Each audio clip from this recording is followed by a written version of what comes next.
Hoy hablaremos de un tema jurídico, político y que incluye derechos humanos en España y puede decirse que en el mundo. El caso del juez Baltasar Garzón. Bienvenidos.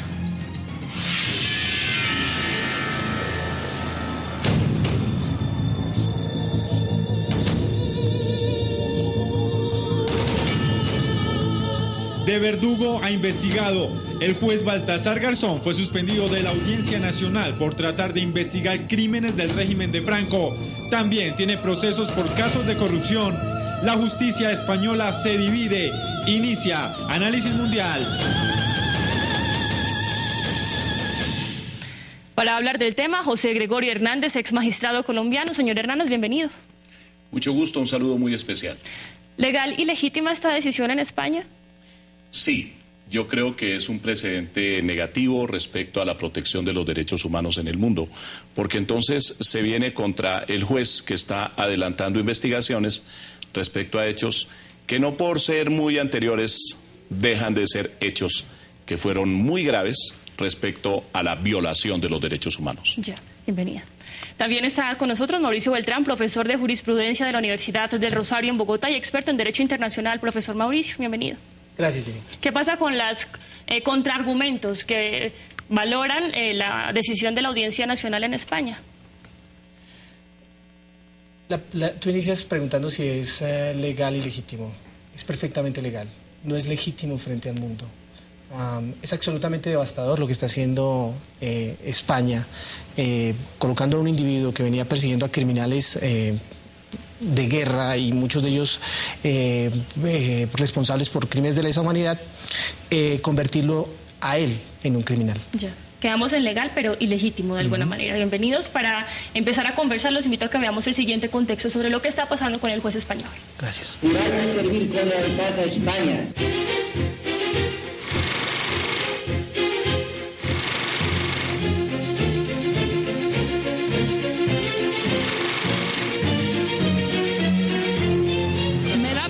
En este momento ser española. Baltasar Garzón, célebre mundialmente por enviar a prisión al dictador chileno Augusto Pinochet en 1998, polémico y ahora suspendido de la Audiencia Nacional Española por prevaricato. El miedo es libre.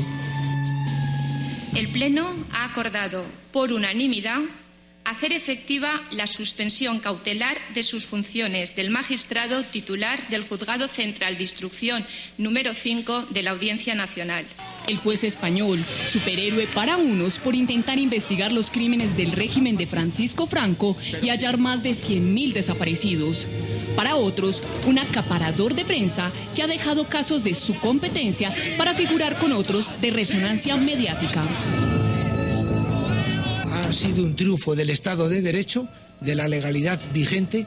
Nadie está por encima de la ley y, por lo tanto, debemos estar contentos de que se mantiene la división de poderes. Garzón ha luchado contra las principales dictaduras latinoamericanas, abrió procesos contra 98 militares argentinos, acusó al ex militar Ricardo Miguel Cavallo por genocidio, tortura y terrorismo durante la dictadura militar argentina. Crímenes sistemáticos diseñados en conjunto entre las cúpulas gubernamentales de las 5 dictaduras latinas con auspicio de Estados Unidos. La conocida Operación Cóndor, también investigada por Garzón. Yo creo que esa es la meta, ¿no?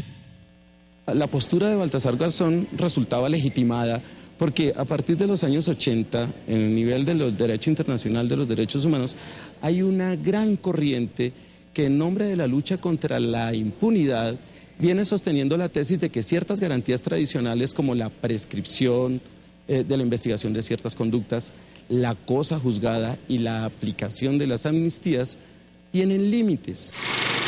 Desde 1988, en la Audiencia Nacional Española, llevó a interrogatorio a etarras y persiguió importantes capos del narcotráfico con operaciones dirigidas por él, como Nécora en 1990 y Pitón en 1991. Pero hoy, Garzón pasa de verdugo a acusado por casos de corrupción en su contra. Uno de los más sonados es el caso del Banco Santander. Entre 2005 y 2009 habría recibido una cuantiosa suma de dinero por dictar cursos realizados en la Universidad de Nueva York financiados por esta entidad bancaria. Más tarde, Garzón habría archivado un caso en proceso contra el banco. Entre otras, la polarización franquismo-Garzón gira sobre el plano jurídico. El consenso español de la autoamnistía adoptado luego de la Guerra Civil se enfrenta al derecho internacional humanitario que declara imprescriptibles los delitos de lesa humanidad y reparación a víctimas. No se entiende por qué el Poder Judicial español no actuó de la misma manera cuando Garzón investigaba a perpetradores chilenos o a perpetradores argentinos. Obsérvese que se tiene el mismo escenario y durante ese periodo no fue suspendido Garzón, no se le abrieron causas por prevaricato ni ningún tipo de actividades de este. En sentido contrario, cuando va a desarrollar la misma actividad judicial y la misma actividad investigativa en contra de los beneficiarios de la amnistía española, entonces el Poder Judicial se moviliza y termina con una suspensión de las funciones del juez. También sobre el plano político para el magistrado exmilitante del partido PSOE y ahora asesor externo para La Haya. Que enfrentaría es, de un lado, un juez con actitudes socialistas, pensando en los derechos de las víctimas, y del otro lado, la derecha, que representa históricamente el poder de los grupos económicos o de las aristocracias españolas, en este caso, interesadas en que no se mire el pasado. Pero realmente hubo extralimitación del magistrado español, o más bien del Tribunal Supremo. ¿Se impone el interés político sobre el jurídico? ¿Es legítimo y conveniente que haya un debate público sobre el régimen franquista? Bueno, señores, quiero que entendamos un poco este enredo que hay con el juez Baltasar Garzón. ¿Cuáles son los argumentos? Porque se dice que cometió prevaricato al intentar investigar estos casos o estos crímenes cometidos durante el franquismo. Señor Hernández. Cuando un juez comete prevaricato, cuando orienta sus determinaciones, sus decisiones en el ámbito de la función que está ejerciendo, pero con un sentido completamente violatorio del ordenamiento jurídico, cuando de mala fe, con dolo, ese juez entra en un terreno que no le corresponde según la ley u orienta de una determinada manera distinta a la prevista por la ley sus investigaciones o sus determinaciones. Y yo creo que en este caso el argumento del prevaricato no es adecuado, porque el juez Baltasar Garzón venía adelantando las gestiones en el marco de procesos judiciales con unos antecedentes clarísimos, inclusive en la jurisprudencia española. Hace unos años, la Corte Constitucional o el Tribunal Constitucional Español dictó una sentencia invalidando una decisión del Tribunal Supremo que había precisamente detenido un proceso relacionado con violación de derechos humanos en Guatemala. Ese proceso se había iniciado por iniciativa de Rigoberta Menchú y decía el Tribunal Supremo, el equivalente a nuestra Corte Suprema de Justicia en Colombia, que no se podía seguir adelante con esa actuación, y el Tribunal Constitucional revocó la decisión del Tribunal Supremo y manifestó que sí, que se podía seguir dentro del marco de una que se denomina jurisdicción universal. La jurisdicción universal está concebida en el derecho moderno como una forma de que cualquier Estado intervenga en los casos de violaciones de derechos humanos para hacer que prevalezcan esos derechos humanos sobre situaciones concretas muy específicas en el interior de los estados. Profesor Beltrán, ¿por qué el Consejo General del Poder Judicial en España toma esta decisión y no lo tomó cuando, por ejemplo, se iniciaron investigaciones e incluso se hicieron actuaciones contra las dictaduras de Argentina y de Chile, por ejemplo? ¿Cuál es la diferencia? Dos concepciones sobre el derecho, sobre lo que es la ley. Y se remonta a una discusión filosófica. Los abogados solemos hablar de positivismo y justnaturalismo. Y en una primera posición, en el positivismo, el derecho simplemente son unas reglas para resolver unas cuestiones precisas con unos procedimientos. Y en una visión que encontramos después de 1945, el derecho también son unos principios y unos valores. Y se entiende a partir de 1945 que uno de esos principios es la justicia. Ella no se puede transgredir simplemente sobre pretexto de estar cumpliendo normas positivas, normas formales. Entonces, el derecho hoy es mucho más complejo. En España, esta decisión refleja que toman simplemente una decisión amparados como en esa primera visión de lo que es el derecho. Una visión que resultó tremendamente costosa para Europa, lo prueban las dos primeras guerras, porque el régimen nazi en ese sentido fue perfectamente legal. Ya. ¿Qué puede significar esta decisión, señores, para España? Muchos critican que puede ser un golpe para la justicia española, incluso para la justicia internacional. ¿Qué puede hacer la justicia internacional? Organismos internacionales que están apelando en solidaridad con el juez Baltasar Garzón, señor Hernández. Sí, es negativo para la justicia española y es negativo para la justicia a nivel mundial, porque desde luego la protección de los derechos humanos parte de un supuesto, el de que es la humanidad la interesada en la protección de esos derechos. Es la humanidad la interesada, a través de cualquier juez en los distintos países, en hacer que sean sancionados los infractores del ordenamiento jurídico que protege los derechos humanos. Y hay otro principio que no lo podemos olvidar. Estos crímenes, de acuerdo con las tendencias del derecho moderno, no prescriben. Entonces pueden haber pasado muchos años desde cuando los crímenes fueron cometidos y sin embargo la justicia puede actuar de todas maneras sin que opere el fenómeno de la prescripción. Sí. Entonces, cuando viene un proceso en contra del juez que precisamente está adelantando investigaciones al respecto, lo que hay es como un aviso, como una amenaza, como una posibilidad real de que los jueces resulten sacrificados, cuando lo que están haciendo es llevando a cabo ese criterio básico del derecho y cristalizándolo en términos de justicia, de justicia material. Si se toman ese tipo de decisiones, profesor Beltrán, ¿se castiga a un juez por estar investigando ese tipo de casos? ¿Quién lo tendría que investigar entonces en España, en este caso? Como dice el doctor Hernández, la puerta queda abierta. En cualquier momento otro juez podría intentar hacer lo mismo. Allí se necesita una movilización política y ¿cómo llamarlo? Comprender la dimensión de lo que implica la injusticia moralmente para esa sociedad. ¿Cómo afecta al español común? Que piensa, si estoy en el poder, pues yo puedo convertirme básicamente en un verdugo, porque el poder me va a permitir más adelante, a través de una amnistía y de una formalidad legal, quedar impune. Eso naturalmente destruye moralmente al país. Y yo diría que los casos de corrupción muestran que España no ha solucionado problemas morales. Pues preguntémosle a uno de los magistrados de España. Estamos con José Ricardo de Prada, magistrado de la Audiencia Nacional de España, compañero de Baltasar Garzón y quien estuvo en los plenos de 1998 de Argentina y Chile y en el caso Pinochet. Señor magistrado, bienvenido. Sí, hola, buenos días, buenas tardes aquí desde España. Muchas gracias. Sí. Señor de Prada, ¿este tipo de situaciones puede generar algún efecto en la Audiencia Nacional? ¿Se pueden ustedes ver con las manos atadas en un futuro para hacer este tipo de investigaciones en su país? Vamos a ver, yo personalmente opino que no, que yo creo que, vamos a ver, la independencia en España está garantizada. Tenemos un sistema jurídico avanzado, con una constitución, con unos órganos de gobierno de los jueces que garantizan la independencia de los jueces.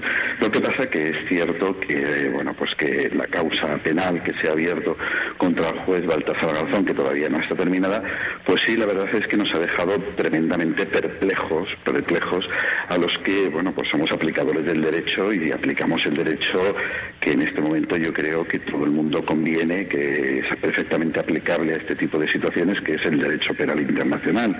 Entonces, vamos a ver, yo creo que sí, que nos produce una cierta preocupación, pero yo espero más que nada que no afecte a la independencia de los jueces y que por lo tanto los jueces continuemos realmente dictando resoluciones de la misma manera que veníamos haciéndolo hasta ahora. Ya, el mayor argumento, digamos, para tomar esta decisión fue la ley de amnistía que ustedes tienen en España. No se pueden investigar casos cometidos durante el franquismo. Esta ley, ¿cómo la ve usted, señor magistrado? La ONU la quiso anular, o propuso que se anulara en 2008 y no se ha hecho. ¿No cree que puede ser una muestra para, o mejor, una herramienta para ser impunes en España? Vamos a ver, yo creo que la ley de amnistía de 1977 se está utilizando de una manera absolutamente equivocada. Y precisamente esa utilización equivocada, es decir, tratando de que sea una especie de ley de punto final, que es lo que al final parece que propugnan algunos, es precisamente lo que Naciones Unidas dijo y propuso y que se eliminara, o sea, que se derogara esa ley. En realidad la ley de amnistía pues es una ley que tuvo su importancia en la época de la transición democrática y lo que precisamente pretendió es ser uno de los instrumentos, o sea, podemos decir, de la evolución política en España. No es una ley de aplicación inmediata, es una ley que tiene que aplicarla los tribunales y desde luego, desde mi punto de vista, de ninguna manera esa ley, que lo único que permitía era realmente, bueno, pues establecer una amnistía para determinados crímenes o delitos de carácter político, sobre todo cometidos por la izquierda, o sea, por lo que podríamos decir era la izquierda, o mejor dicho, la izquierda antifranquista, en una palabra.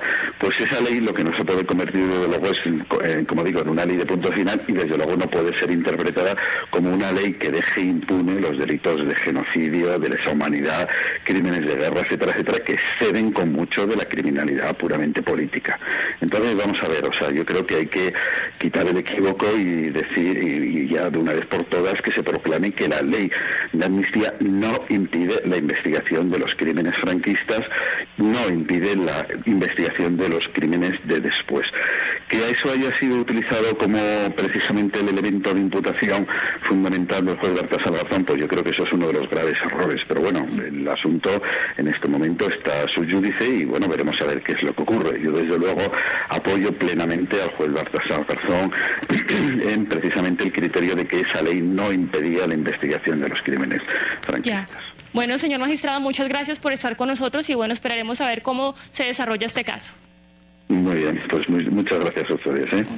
Nosotros tenemos que hacer una pequeña pausa para comerciales y ya regresamos.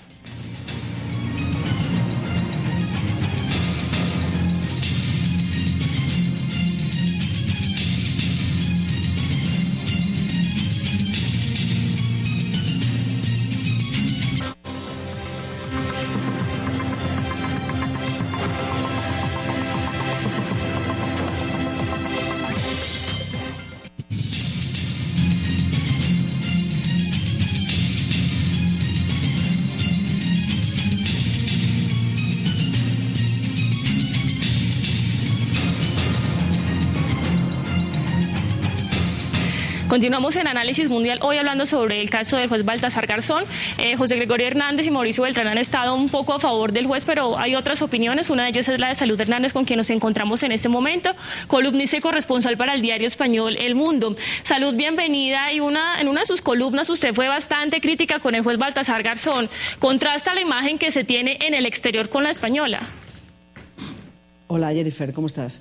Pues mira, es algo tan sencillo como si a ustedes les dijera que hay un juez colombiano que para darse pantallazo ha decidido reabrir los casos del M-19 y le dice, la Corte Suprema le dijera, mire, no puede reabrir los casos del M-19 porque hay una ley de amnistía que cerró esos casos. Fue un consenso entre todos los partidos políticos en Colombia, la sociedad colombiana, para cerrar y sembrar un manto, sobre todo lo del M-19 en aras de un proceso de paz.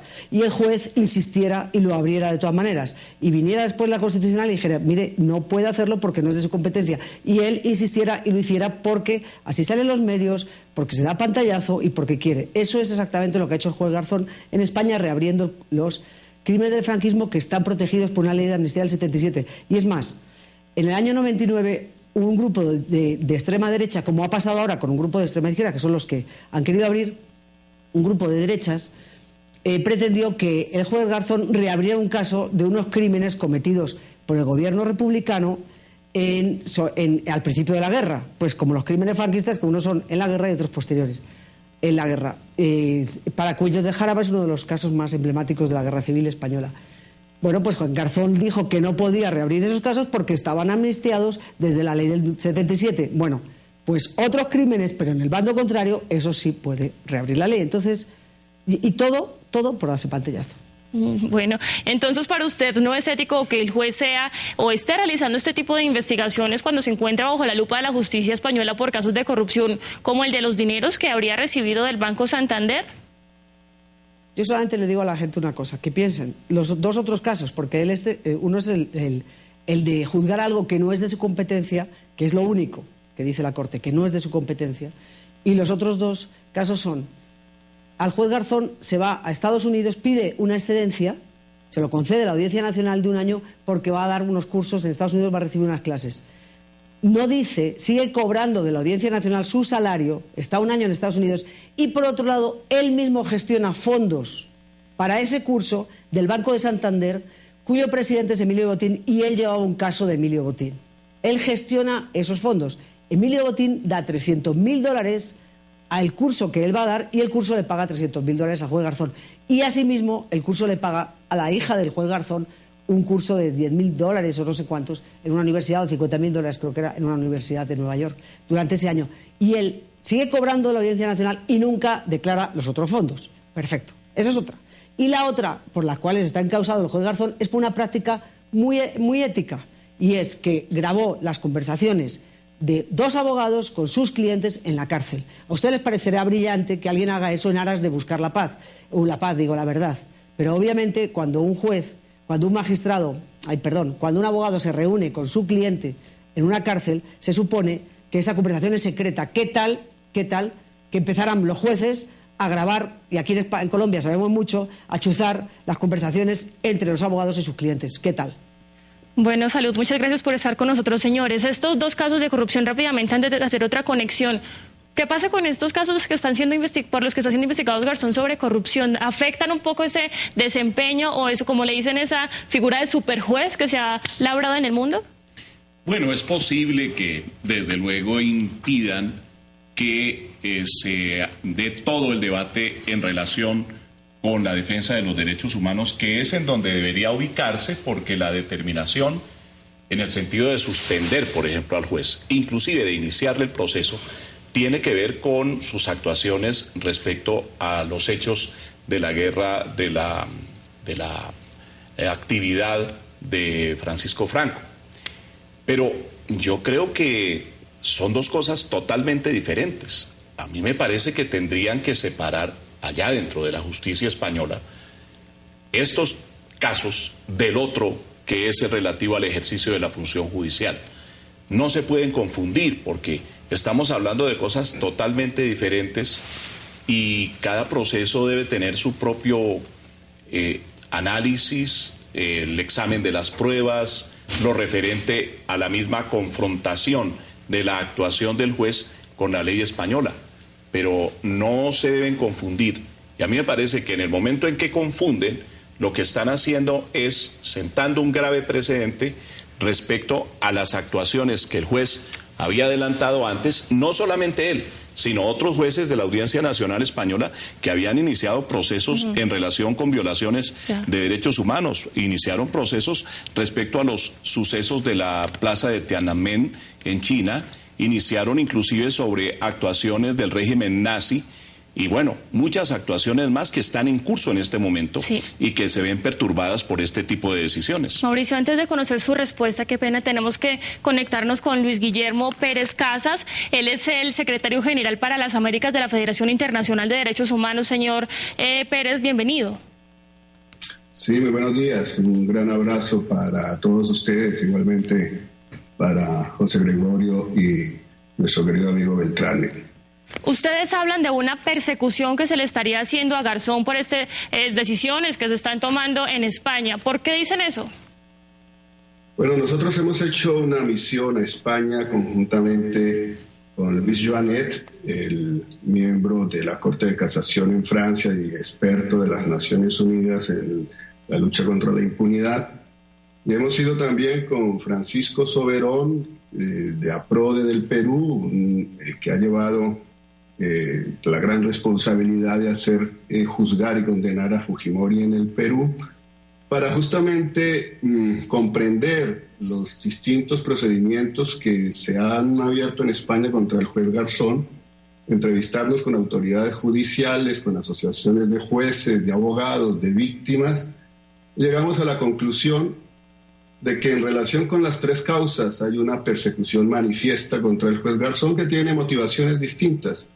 Yo escuchaba las afirmaciones de Salud Hernández y me preocupa que tan categóricamente asuma responsabilidades penales que están muy lejos de probarse en esos procesos judiciales. ¿Quién estaría, señor Pérez, haciendo esta persecución? ¿Qué sectores de España estarían interesados en perseguir a Garzón? Bueno, hay distintos intereses. Uno es el caso Gürtel. En el caso Gürtel, efectivamente, es uno de los escándalos de corrupción de mayor impacto en la democracia española, donde los altos cargos del Partido Popular están comprometidos.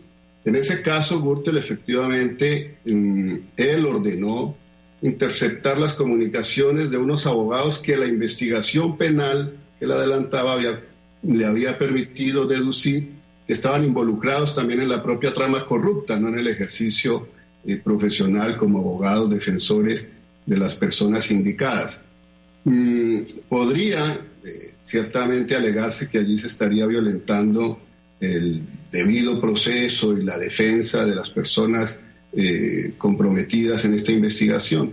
Para nosotros es claro que, en todo caso, el reproche de esta prueba, que fue declarada de todas formas nula por parte del Tribunal Superior, no tendría por qué conducir a una investigación penal en contra del juez. Ya. No hay méritos para una investigación penal, no hay antecedentes en España de que se persiga penalmente a un juez por ordenar interceptar comunicaciones de esta naturaleza, y eso muestra que hay una persecución contra el juez.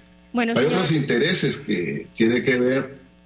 Sí. Señor Pérez, estoy finalizando el programa. Me tengo que despedir. Bueno, finalmente, sobre la causa del franquismo, lo que nosotros decimos, el juez Garzón ha reivindicado los derechos de las víctimas, y no solamente en España, sino a nivel internacional, y ha hecho evolucionar el derecho penal internacional como pocos jueces en el mundo. Señor Por tal Pérez, motivo, nosotros le brindamos nuestra solidaridad. Muchísimas gracias por estar con nosotros. Un saludo en Bélgica. Mauricio, le tocó concluir una conclusión rápida. Mira, Salud Hernández se refiere al caso colombiano. Pues sí lo estamos haciendo, porque en este momento estamos juzgando a los individuos que participaron en el holocausto de Palacio de Justicia, y eso va a incluir a miembros del Ejército y miembros del M-19, a pesar que están enlistados. Lo importante es la memoria. El juez puede haber cometido errores, tendrá que ser juzgado por esos errores, pero la memoria, la impunidad, por encima de eso no puede estar que les parezca a algunos pantallero. Eso no es suficiente. Es un país entero, en este caso Colombia, que necesita esa verdad. Bueno, señores, muchísimas gracias. Nos tenemos que despedir. Esperaremos entonces cómo se desarrolla este caso, que tiene tantas aristas que no alcanzamos a abarcar en este programa. Gracias por venir. A ustedes también gracias por acompañarnos una vez más en Análisis Mundial. No olviden escribirnos @globalmedia1.tv, o también nos pueden encontrar en Facebook como Yo Veo Análisis Mundial. Hasta pronto.